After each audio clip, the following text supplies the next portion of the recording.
করছি। আমরা বলতে চাই, যদিও কোটা বিরোধী আন্দোলনের নামে এই আন্দোলন শুরু হয়েছিল, পরবর্তীতে এই আন্দোলন গণ আন্দোলনে রূপ দিয়েছিল এবং শেখ হাসিনার পতনকে ত্বরান্বিত করেছিল। আজকে যে বৈষম্যহীন সমাজ গঠনের জন্য যারা আত্মত্যাগ করেছে, জীবন দিয়েছে, আমরা জামাত ইসলামীর পক্ষ থেকে দ্ব্যর্থহীন কণ্ঠে ঘোষণা করতে চাই, এই দেশের সবুজ ভূখণ্ডে জামাত ইসলামী আগামীতে বৈষম্যহীন সমাজ বিনির্মাণ করবে ইনশাআল্লাহ।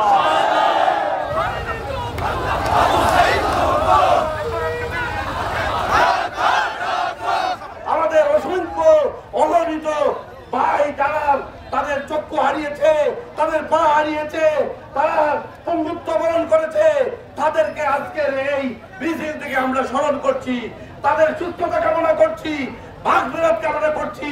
যা 2000 শহীদ যারা শহীদ হয়ে আমাদেরকে আজকে এইভাবে রাজপথে খোলা ময়দানে বক্তব্য দেওয়ার সুযোগ করে দিয়েছেন। সম্মানিত কুলাবাসী, ইনশাআল্লাহ আমরা এই ধারাকে অব্যাহতভাবে টেনে নিয়ে এই জমিনে কোরআনের আইন প্রতিষ্ঠিত করবো ইনশাআল্লাহ।